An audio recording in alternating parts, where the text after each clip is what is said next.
अनुराधा वैदिक एस्ट्रोलॉजी में आप सबका अभिनंदन। चलिए आज बात करते हैं टाइमिंग मेथड की, इजी टाइमिंग मेथड की, जिसे हमने एक टेक्निक लगाया और फट से हमको समझ में आ गया कि हाँ अप्रॉक्सीमेटली हमें किस टाइम पे क्या काम हम कर सकते हैं।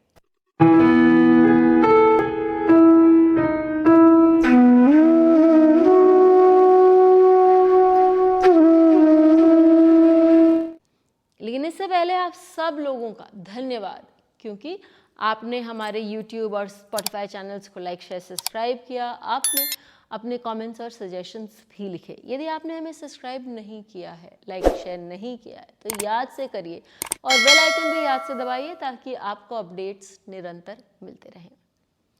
देखिए बेसिक्स जो है वो बहुत इम्पॉर्टेंट है। यदि हमारे बेसिक्स क्लियर हों तो ऐसा कुछ नहीं है जो हम कर नहीं सकते, क्योंकि हमारी जो सारी रीडिंग्स होती हैं वो बेसिक कॉन्सेप्ट्स के माध्यम से ही हम करते हैं।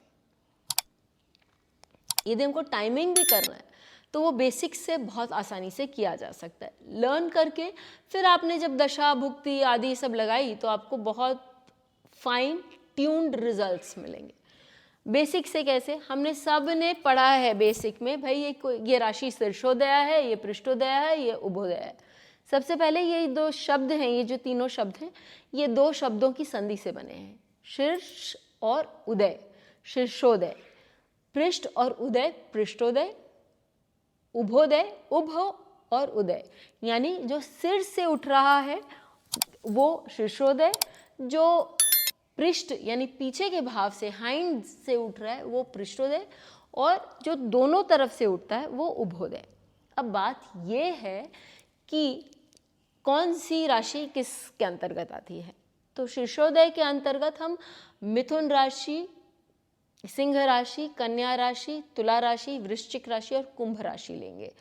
पृष्ठोदय के अंतर्गत हम मेष, वृषभ, कर्क, धनु और मकर राशि लेंगे। और उभयोदय के अंतर्गत हम, आप देख ही सकते हैं कि एक मीन राशि बची है तो वो आती। तो अब हम कैसे प्रेडिक्ट करें कि भाई कोई ग्रह जिस राशि में है वो कब अपने फल देगा। इसको और सटीक बनाने के लिए जनरली हम बोल सकते हैं कि भाई यदि चंद्रमा वृश्चिक राशि में है तो जल्दी फल देगा, और यदि चंद्रमा ऋषभ राशि में है तो लेट से फल देगा। लेकिन लेट से कब, 10 साल की दशा है भैया, कब देगा फल।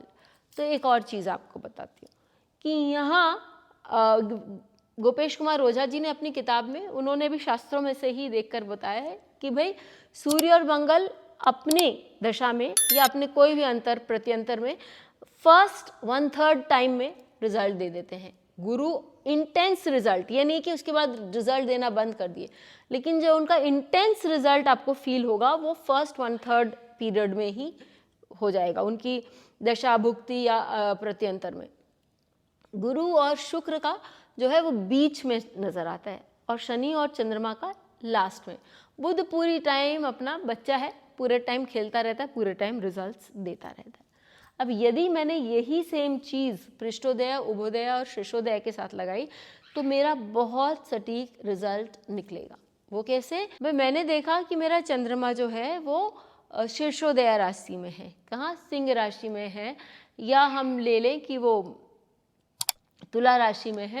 तो ऐसी स्थिति में चंद्रमा वैसे तो लेट रिजल्ट देने वाले थे, क्यों, क्योंकि वो 1/3 लास्ट 1/3 में रिजल्ट देते हैं, और लास्ट 1/3 में ही रिजल्ट देंगे। लेकिन 1/3 लास्ट 1/3 के भी पहले भाग में उनका जो रिजल्ट होगा, यानी कि लास्ट 10 ईयर्स में, लास्ट 3.5 ईयर्स में उनके रिजल्ट्स इंटेंस रहेंगे।